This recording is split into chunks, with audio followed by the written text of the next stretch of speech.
All right, welcome everybody. And I know a lot of you have been here before, so you kind of know the routine. We have these workshops once a month to do some new topical things, and we also broadcast out to a lot of our operations around the country. But when I say topical and new, Kristen has already reminded us that we're talking about something that we mentioned quite a bit. She asked Corey already, we're talking about metabolic positioning again. And I'm glad she understands the term. Yes, you were told on. We've got our moles out there. But this is an important concept for a couple of reasons. Has anybody here not heard me use that phrase, or you've never been to a lecture that we've done before? Who is this totally new for? Okay, good. I've got some friends out there. Who thinks that they really understand it? Like, you guys know this, you're good to go, got it covered? The reason this is so important, and we wanted to do this with our diet doc operations around the country, is because it truly is the foundational part of permanent weight loss.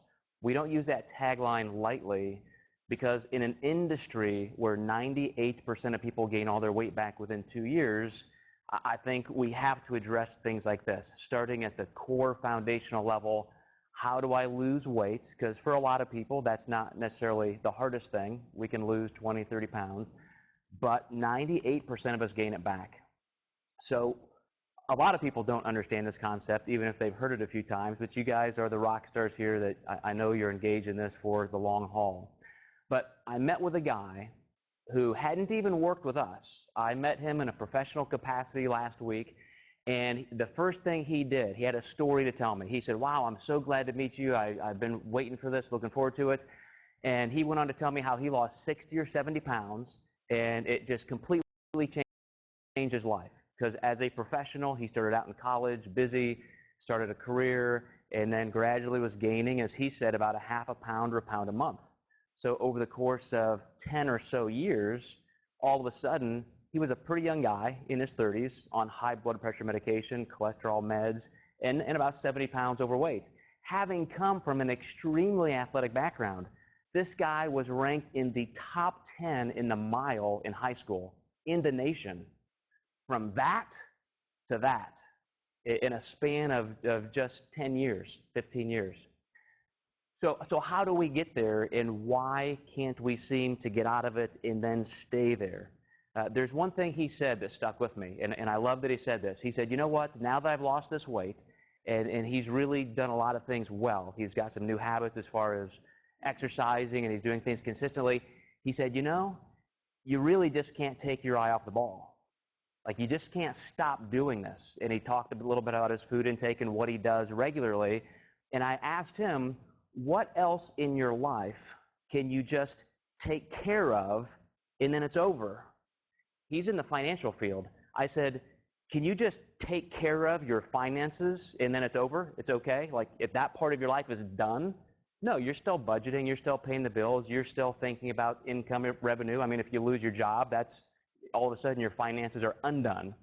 So there aren't many things in life that you can just do and it's over. So keep that in mind, that nutrition is something that, I don't want to scare you, like all of a sudden you have to diet and work really hard forever, but you have to learn some things in the beginning so that you don't have to work hard later. What are some things that you guys struggle with that may be, in your opinion, the biggest obstacle to permanence when it comes to weight loss? Once you guys have lost all your weight, and many of you have lost a lot of weight, what would be the biggest challenge for you to keep it off?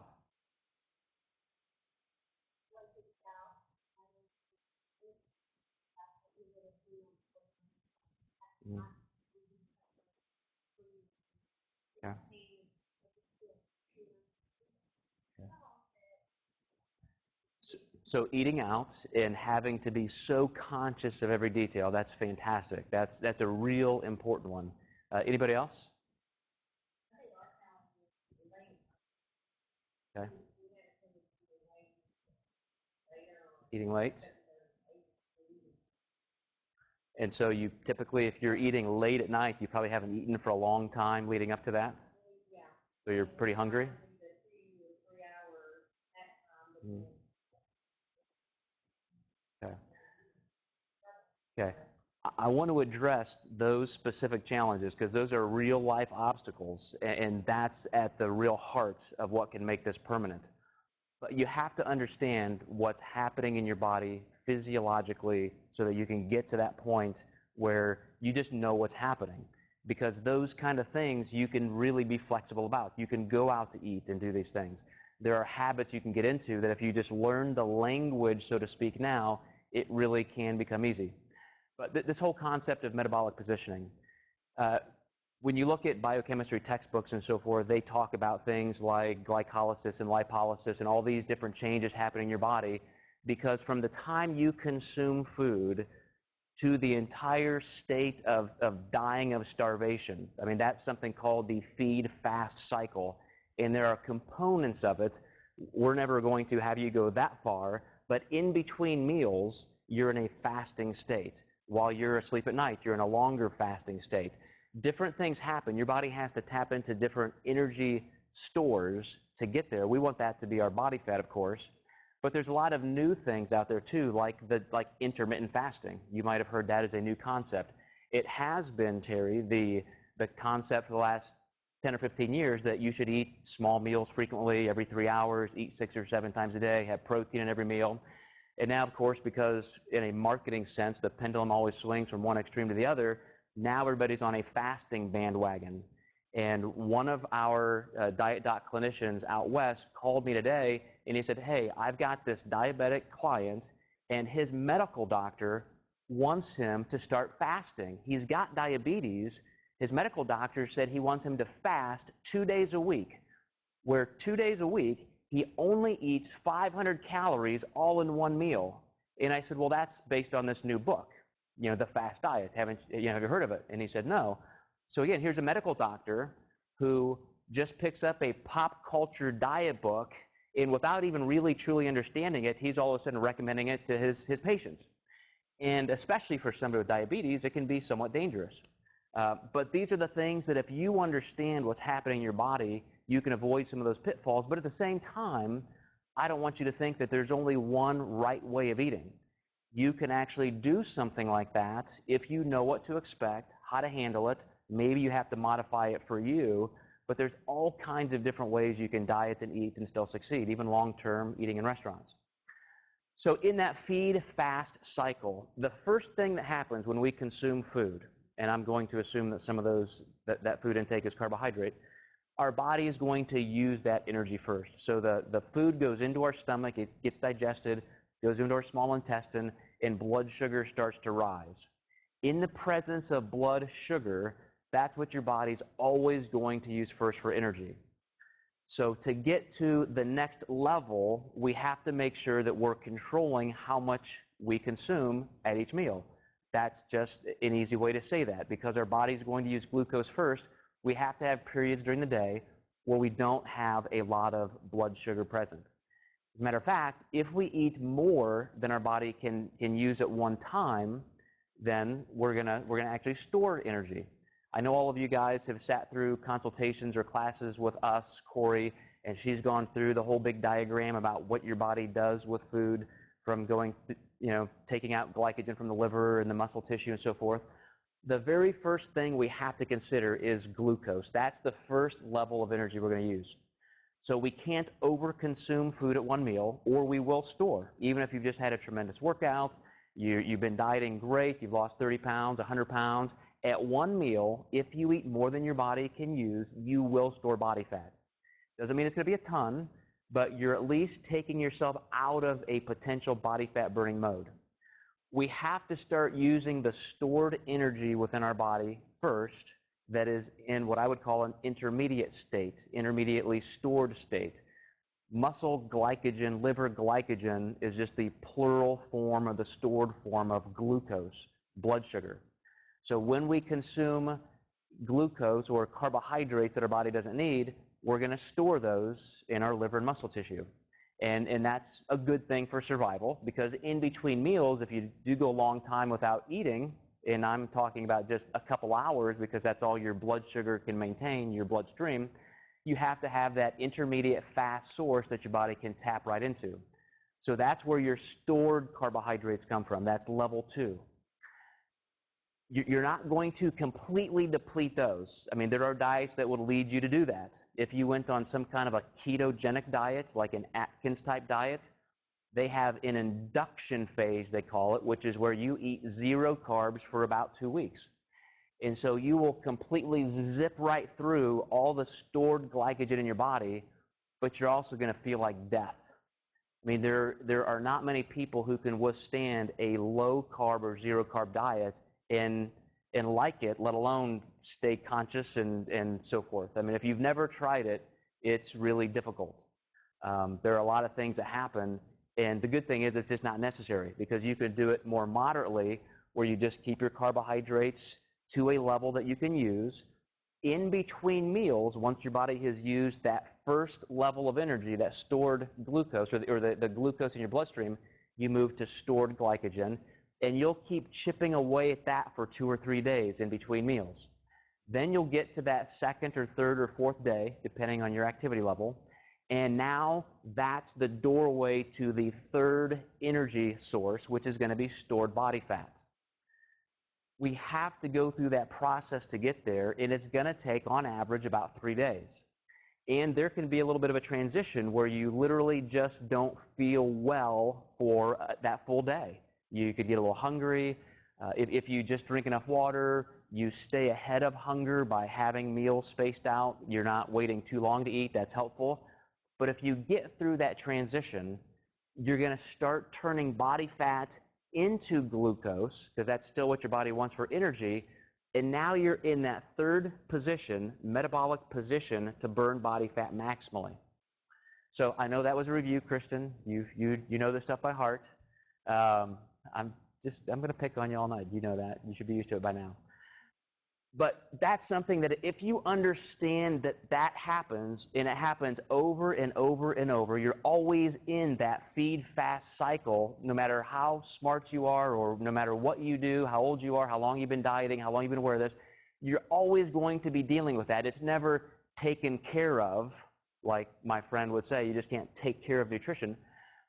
You'll know that when you go out to eat in restaurants, when you're on vacation, when you're doing other things, if my goal is to maintain my weight, or maybe I'm still trying to lose weight, where am I in that state, and how do I control it? Is it worth it? How do I manage this within my body? So let's take a couple of those scenarios. I typically, when I travel, that's one of those kind of make or break moments for me, because I think we all as human beings tend to either really lock in. We know something's going to be difficult to challenge. We work best under pressure, and so we lock in, or we use it to just justify bad behavior that we don't want to feel guilty about. So we can travel, and we can just blame it on the vacation. My kids wanted ice cream all the time. I couldn't help it. I just had to do it, so that's why I gained 10 pounds on vacation. And you're just shoving it down the whole time, and you need something to abscond yourself from that guilt, and so you blame the vacation. Other people would, have a little at a time, or say, okay, because I'm going to have ice cream, maybe I'm going to not have my carbohydrate at dinner so I can have that ice cream, or maybe that will become my entire snack. And so, you're going to handle it one of two ways, and you're going to do that for the rest of your lives. You're going to decide, do I want to gain weight back? Do I want to maintain? Or maybe at some points I need kind of a little gut check and take a few pounds back off after vacations or after holidays, and that's okay too. If you gain a couple pounds, it's not the end of the world. I recommend to people all the time, when you're on vacation, you better not come back and tell me that your family had dessert and you just sat there in the corner eating broccoli, mad at the world. I want you guys to enjoy things like that. When I was in Europe with my father this summer, my goal was to eat ice cream every day with him, because we both love ice cream. I grew up, one of my favorite memories with my dad is he loved ice cream. And so whenever he came home and ate dinner late, and of course he was overweight and so forth, but it was a great thing that we always enjoyed ice cream together. And so that was one of my things I wanted to do over there. And so I just factored it in. How much am I going to eat? Am I going to get an ice cream cone this big every day and put hot fudge all over it and so forth? How am I going to fit that into my day? It was a conscious decision. When I travel places like, I remember a couple years ago, I went to a residency for school, And I just knew this was an entire week. Some of my meals were going to be catered in. I wasn't going to have that much control over some of it, but there was a grocery store right next to the hotel. So I went and I got my food for the week. I put it in there, and I came back and I had lost a couple pounds. And here's what happened. I created some new habits. I was used to just bringing in leftovers from home for lunch the next day, so I was always kind of just at the whim of whatever we were having. But that created a new habit for me where I had bought all this food all on my own, didn't need my wife to do my shopping for me, which was, a revelation that I could actually do it. And so I started doing that when I got back. And so for the next 2 years, that became my new habit. And I liked it. It was healthier. It was better for me. This last residency, a couple years later, I did something a little different out there. And I thought, wow, that's, a change of food. I kind of like that. It's a little healthier. It's going in this direction. So I came back, and I was still living under that same habit I created 2 years ago. Now I created another habit that I think was better. And since that time, I've lost 5 pounds. So it was a habit I could maintain. But my point is, it all came from that critical moment in time when I was challenged with a decision. I'm going on this week-long trip.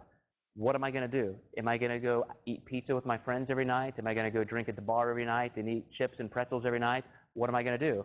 I certainly was social, but I made better decisions. And the meals that I could cater myself, in my hotel room, I had certain things.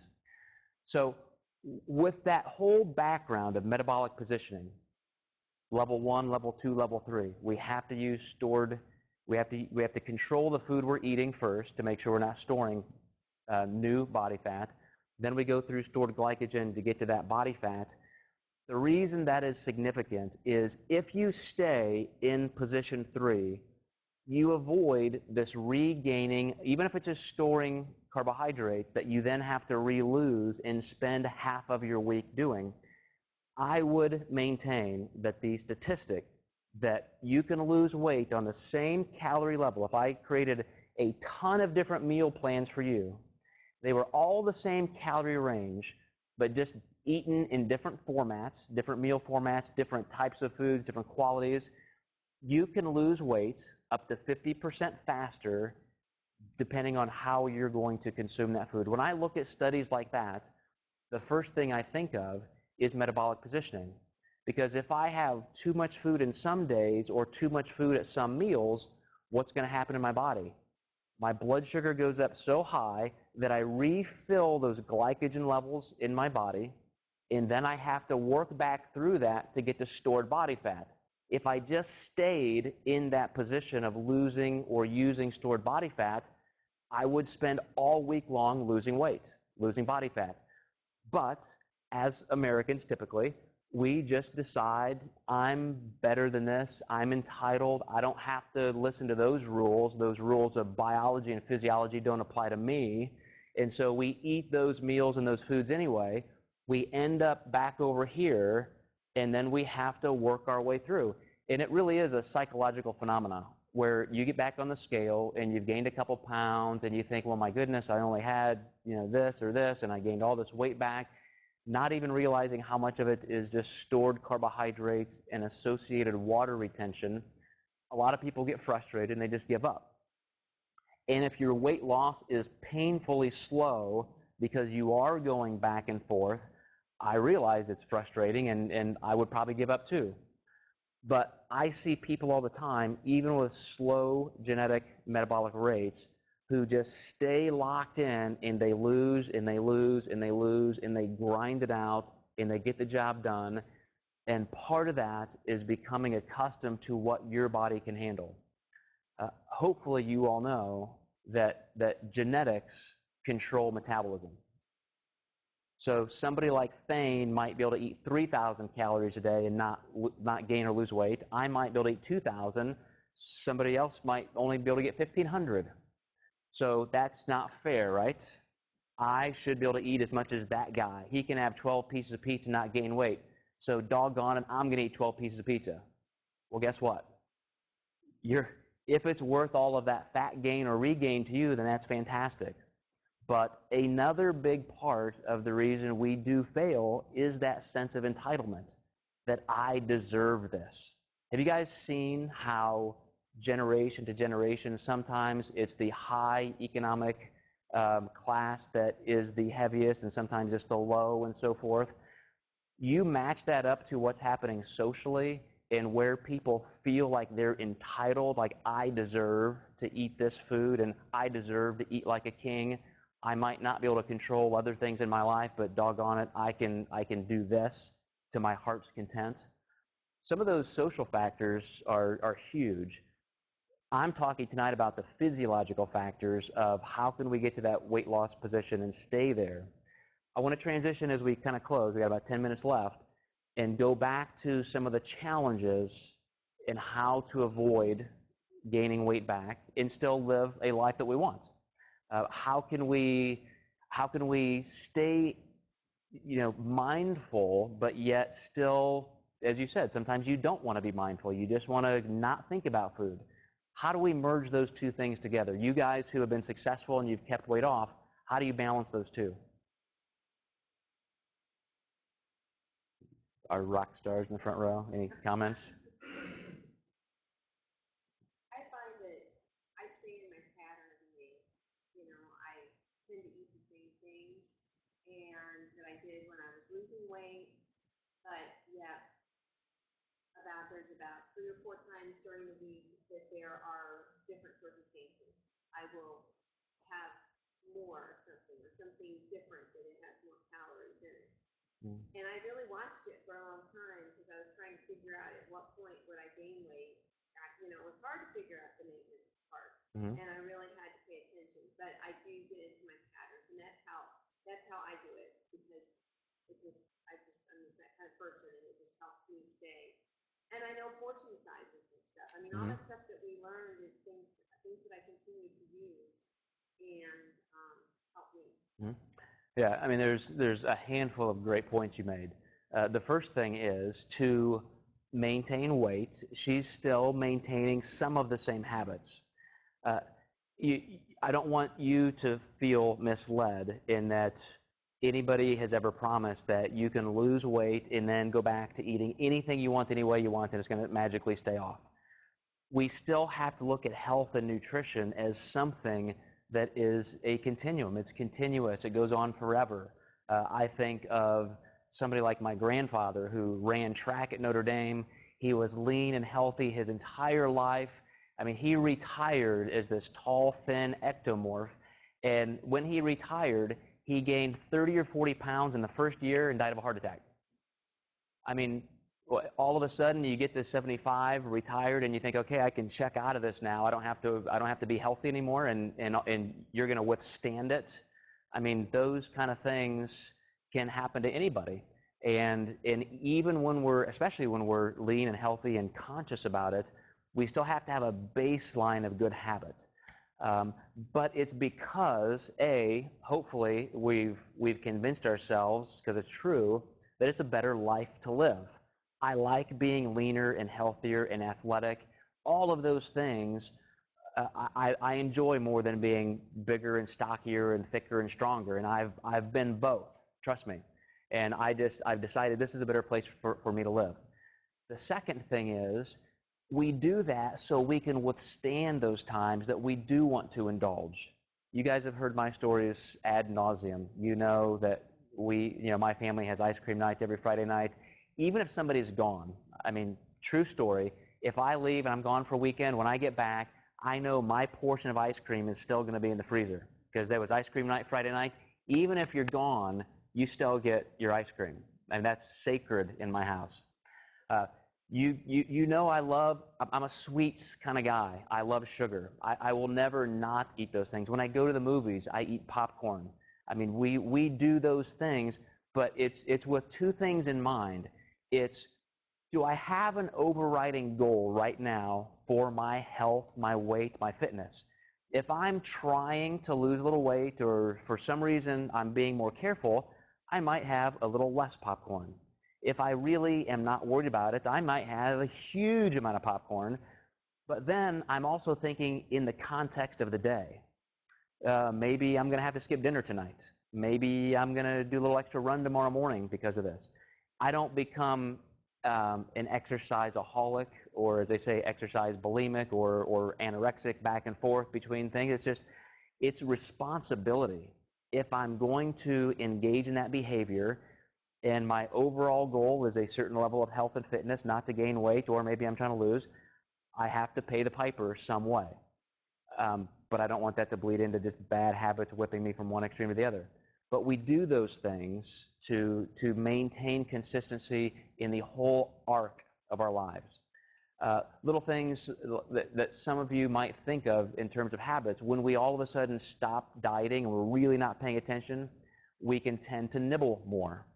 All of a sudden we're grabbing that little thing and that little thing, and we're finishing our kids' food, and some of those things are completely toxic to your progress. You can gain weight so fast by just not being careful like that. One of the things I like to do personally to maintain my weight is during my normal day, again, we're all very routine and habit oriented, I like to make sure I'm hungry before I eat my next meal. I don't just say, hey, it's 10 o'clock, it's time to eat my next meal. If I can go 3 hours or 4 hours or 5 hours, I will, because my energy output, perhaps, or my busyness dictates how hungry I am, and that's a physiological clue. If my body doesn't need the food, I don't need to shove it down just because I have a schedule. So I really do have my habits. I have a ton of food up in my office where I know what my meals are going to be most of the time, and then I make sure I'm not snacking in between, because whatever my body has in it that I just consumed as a meal, I want to make sure I'm using before I get to the next meal, because I just don't want to keep trickling in more and more storage opportunity. I'm truly just like anybody else right now. In my life, I stopped dieting and gaining weight, and so forth as a competitive bodybuilder 7 or 8 years ago. So during that time, I had to make a decision. Where am I going to live? How do I want to look? What do I want my health to be? And in that last 8-year span, I have maintained my weight in a 10-pound range, and more closely, I like to maintain about a 5-pound range. I haven't tracked my food since. I don't write anything. I don't weigh anything. But I'm very I have all that in the past. I have that knowledge base. I know what's in the food I'm consuming. That's what's so important about you guys being just really locked into an objective, consistent program. But then, with all of that, just like riding a bike, you don't forget it. And now with that knowledge, I can afford to be more flexible. And because I like to indulge in the foods that I hope all of you guys do too, it's extremely helpful just to have that habit base that I can then spring off of. You guys have any questions or any other things kind of come to mind with just what we've talked about, the physiology of metabolic positioning, level 1, level 2, level 3, glucose, glycogen, body fat? Anything triggered there for you guys, or any specific challenges?